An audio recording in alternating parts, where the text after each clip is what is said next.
Hey folks, welcome to the 36th Isometria Devlog. In this week's episode, I'm going to talk about a few improvements that I've made to the demo and the game in general.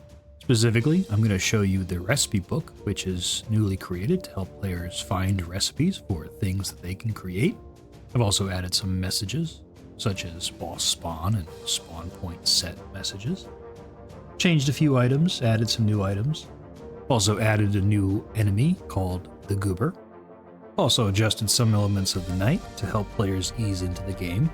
Anyway, let's get started. The biggest addition this week has been the inclusion of the recipe book, which can be accessed in-game by pressing the I key by default. The recipe book is a simple list of ingredients that the player has found.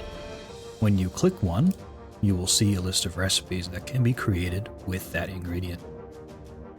Pretty straightforward, but I think it's a welcome addition to the game to help players find exactly what they're trying to create with what kind of ingredients they have.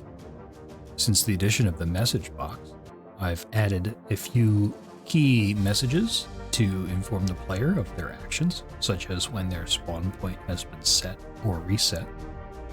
For instance, when right-clicking on a tent or a bed, you now get a spawn point set message. When you pick up that spawn point and it's no longer your spawn point, you'll get a spawn point reset message. The Goober is a new level 1 enemy that has been added to the game to make things a little easier for players that are just getting their feet wet in the game. The Goober is stronger than a starting slime, but slightly easier than a Ghoul, which should give players a little opportunity to get used to the night times in Isometria. A new recipe for mushroom stew has been added as well. This recipe will give you the well-fed buff for slightly more duration and power than the regular cooked meat. It is made with one of each of the mushrooms that you find in the starting zone and some raw meat, as opposed to just raw meat with the cooked meat. Making it gives the player a bonus of 0.5 health, stamina, and power regen for 8 minutes, and I've since lowered the corresponding numbers for the cooked meat.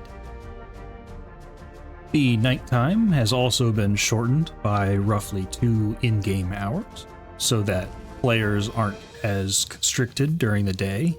They can kind of have a little bit more time to set up and explore and build their base. The game's version number is now present on the main menu, and I've also added a check to the